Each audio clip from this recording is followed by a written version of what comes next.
परमेश्वर के दैनिक वचन।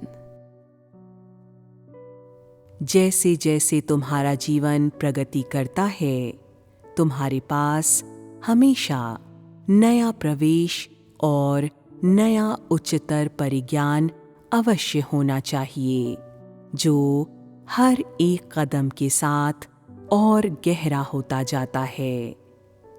यही वो चीज है जिसमें समस्त मानव जाति को प्रवेश करना चाहिए। संगति करने, संदेश को सुनने, परमेश्वर का वचन पढ़ने या किसी मसले को संभालने के माध्यम से तुम्हें नया परिज्ञान और नई प्रबुद्धता प्राप्त होगी और तुम पुराने नियमों और पुराने समयों के भीतर नहीं जीते हो। तुम हमेशा नई ज्योति के भीतर जीते हो और परमेश्वर के वचन से नहीं भटकते हो। इसे ही सही पथ पर होना कहते हैं। मात्र सतही तौर पर कीमत चुकाने से कार्य नहीं चलेगा। दिन प्रतिदिन परमेश्वर का वचन एक उच्चतर क्षेत्र में प्रवेश करता है और हर दिन नई चीजें दिखाई देती हैं। मनुष्य के लिए ये आवश्यक है कि वो हर दिन नया प्रवेश भी करे।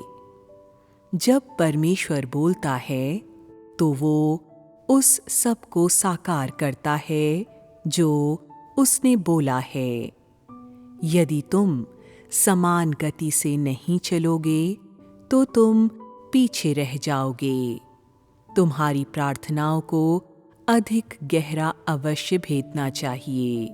तुम्हें परमेश्वर के वचन को अवश्य और अधिक खाना और पीना चाहिए और उन प्रकाशनों को और गहरा करना चाहिए जिन्हें तुम प्राप्त करते हो और उन चीजों को कम करना चाहिए जो नकारात्मक हैं। तुम्हें अपने आंकलन को और मजबूत भी अवश्य करना चाहिए ताकि तुम चीजों में परिज्ञान प्राप्त करने और जो कुछ आत्मा में है उसे समझकर बाहरी चीजों में परिज्ञान प्राप्त करने और किसी भी मुद्दे के केंद्र को समझने में समर्थ बन जाओ।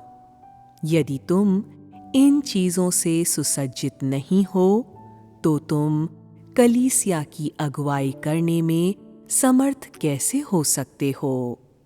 यदि तुम किसी वास्तविकता के बिना और किसी अभ्यास के तरीके के बिना केवल पत्रों और सिद्धांतों की ही बात करोगे तो तुम केवल थोड़े समय के लिए ही काम चला पाओगे। नए विश्वासियों के लिए बोलते समय ये सीमांत रूप से ही स्वीकार्य होगा, किंतु एक समय के बाद जब नए विश्वासी कुछ वास्तविक अनुभव प्राप्त कर लेते हैं तो तुम अब और उनकी आपूर्ति नहीं कर पाओगे। तो तुम परमेश्वर के उपयोग के लिए उचित कैसे हो? नई प्रबुद्धता के बिना तुम कार्य नहीं कर सकते हो।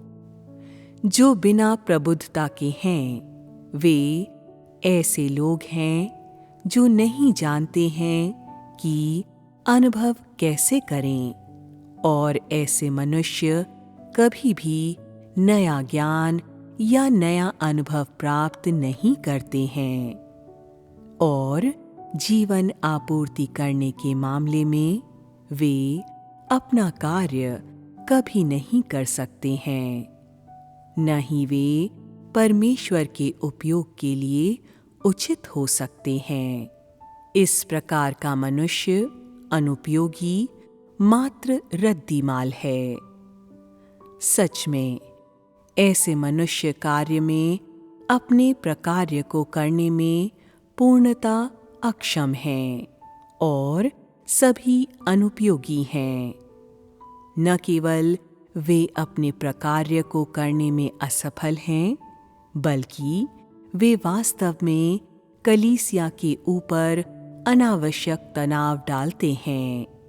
मैं इन आदरणीय वृद्ध मनुष्यों को शीघ्रता करने और कलीसिया को छोड़ने के लिए प्रोत्साहित करता हूँ, ताकि दूसरों को उन्हें अब और न देखना पड़े। ऐसे मनुष्यों को नए कार्य की कोई समझ नहीं होती है, परंतु वे अंतहीन अवधारणाओं से भरे हुए होते हैं। वे कलीसिया में किसी भी तरह का कोई कार्य नहीं करते हैं, बल्कि यहाँ तक कि कलीसिया में हर प्रकार के दुर्व्यवहार और अशांति में संलग्न होने की हद तक वे अनिष्ट करते हैं और हर कहीं नकारात्मकता फैलाते हैं, और परिणाम स्वरूप उन लोगों को भ्रम और अव्यवस्था में डाल देते हैं, जिनमें विभेदन क्षमता का अभाव होता है। इन जीवित दुष्ट आत्माओं और इन बुरी आत्माओं को जितना जल्दी हो सके कलीसिया छोड़ देनी चाहिए। कहीं ऐसा न हो कि तुम्हारे कारण कलीसिया को नुकसान पहुंचे। हो सकता है कि तुम आज के कार्य से भयभीत न हो, किंतु क्या तुम आने वाले कल के धार्मिक दंड से भयभीत नहीं हो? कलीसिया में बहुत से लोग हैं जो मुफ्तखोर हैं, और साथ ही एक बड़ी संख्या में भेड़िए हैं जो परमेश्वर के सामान्य कार्य को अस्त व्यस्त करने की कोशिश करते हैं। ये सभी चीजें दुष्ट आत्माएं हैं जिन्हें शैतान के द्वारा भेजा गया है, और दुष्ट भेड़िए हैं जो निर्दोष मेमनों को हड़पने का प्रयास करते हैं। यदि इन तथाकथित मनुष्यों को खदेड़ा नहीं जाता है, तो वे कलीसिया पर परजीवी और चढ़ावों को हड़पने वाले कीट पतंगे बन जाते हैं। इन कुत्सित, अज्ञानी, नीच और अरुचिकर कीड़ों को एक दिन दंडित किया जाएगा।